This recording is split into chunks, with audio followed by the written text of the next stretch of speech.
Hey, what is going on, guys? My name is Coach Joe, YouTube channel Dogs to Born Bob for Theme Park News, and welcome to an interesting Theme Park Newsroom update from Six Flags Magic Mountain. Now, like so many others, I reported on the news that Green Lantern First Flight would be closed forever and is set to be removed, possibly relocated to another Six Flags park. Of course, the two main parks that were in the mix were La Ronde. There was also Six Flags America, which I didn't think I mentioned on the other video, but the main one was La Ronde. And there was a couple of other lower Six Flags parks apparently.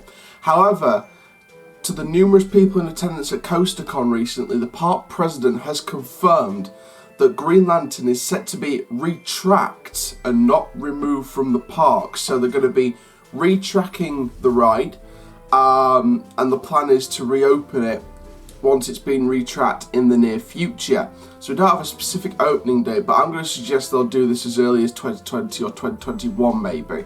So maybe it could stay SBNO for another year. Which, in my opinion, obviously for the people that like Green Lantern First Flight, obviously this is going to be great news because, you know, you're going to get your ride back. It's going to be operating again to full capacity, hopefully. But I think, and many people sort of pick this out, I don't think it's the track that's the problem with the ride. Obviously, I haven't experienced it, so I can't say anything. But the main problem with the ride, according to most people, is the trim brakes at the end, the weight of the cars, but that's something to do with local California law, so I can let them off on that one. You know, they see that as the main problems with the ride. Now, of course, with this retracking, there could be a potential to introduce what was sort of, you know, released at IAPA, I think 2015, and it was that Intamin second generation Zac Spin model. Now, this could be an interesting one. Now, of course, like they said, they could just use the same cars, but if they are going to retrack it, I think this is a great use for that Intamin second generation Zac Spin model. And I think that because it'll be a great opportunity for Magic Mountain to really upgrade the ride. So with it being retracked, I think it's going to get an upgraded theme. Now, it will stay as Green Lantern, but maybe they're going to change the name round a bit, sort of create a bit more of a story with it as well, just to give it a bit more of an experience rather than just a coaster. So I think there's the real potential for that, and it's going to put, obviously it's going to put a seed of doubt over some people. I'm glad. Obviously, you guys will have seen the Six Flags prediction video that I did for the final predictions yesterday. So obviously you guys will have seen that I predicted the California Sky Screamer. I hope to like my Six Flags announcer American accent there at the end of that video. But my final prediction for Magic Mountain was a California Sky Screamer. So I don't think this puts any seed of doubt into what they're going to invest in for 2020. I'm hearing that, well, I think I've definitely got one prediction wrong by saying that I think there's been leaks that Frontier City is set to get a Star Flyer, like a Sky Screamer. So I think Frontier City could be the next part to get a Six Flags Sky Screamer, even though I didn't predict that, so that's already one prediction gone. But that's leaks, so we don't know.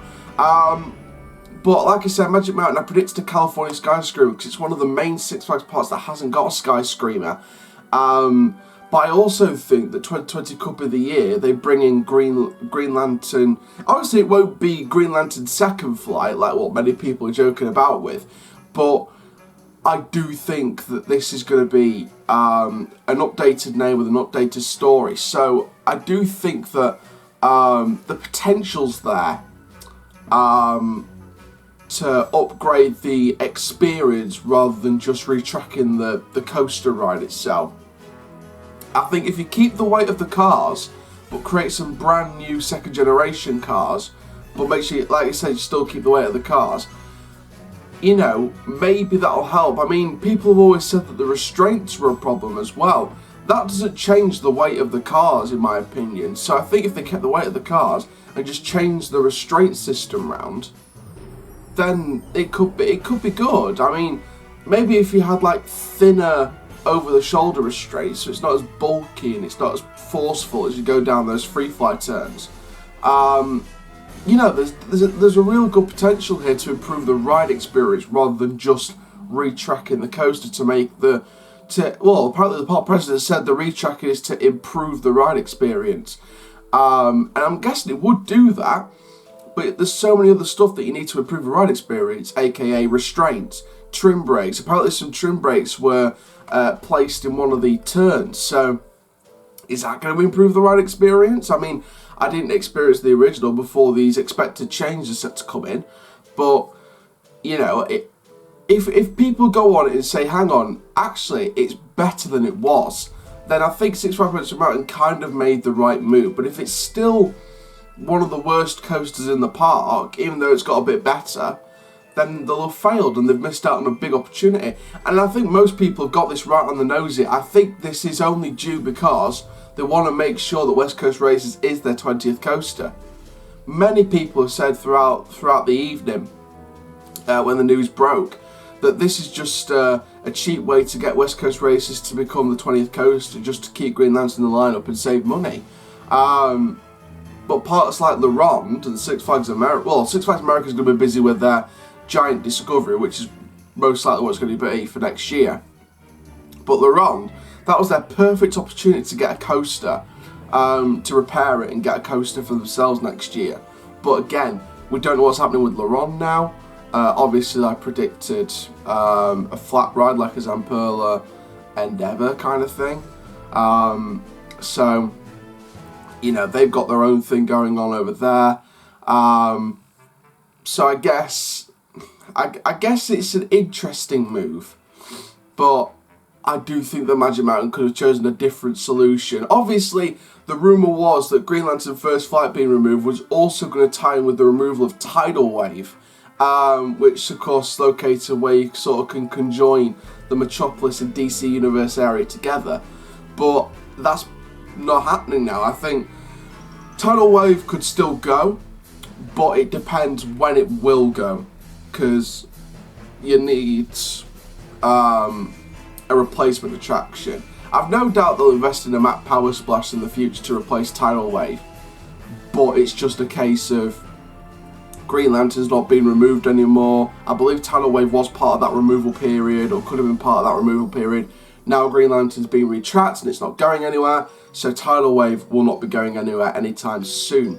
So there we go. So that's sort of what we know and what I think about this. Like I said, it's a very interesting, shocking move by Six Flags Magic Mountain, but like I said, it's going to be a good move for the park if the ride experience is actually improved. So I'm being fair on this. Obviously, people say it's one of the worst coasters in the world and the worst coasters they've done, but I sort of want to be fair and say, well, hang on, if they improve the track as well as maybe the restraints, etc., maybe it will be an improved ride experience. But like I said, if it's still one of the worst coasters for people after the improvements have been made and it's reopened, then there you go. Then it means that it's not a good ride experience still. So there we go. So thank you very much for watching this Theme Park Newsroom update from Six Flags Magic Mountain. Make sure you like, comment, subscribe, and click the notification bell so you never miss a YouTube video. Coming up next, we've got a video from Blackpool Pleasure Beach on some speculation, and then we'll be releasing the pre-recorded Cedar Fair final predictions. Then, of course, tomorrow, unless any more news updates come out, we'll have the Millen Entertainment's final predictions as well, before that Alton Towers trip on the Saturday. Thank you very much. My name is Coach J, YouTube channel. Keep living the coast life, and I'll see you guys in the next video soon. Take care. Have an awesome day, my friends.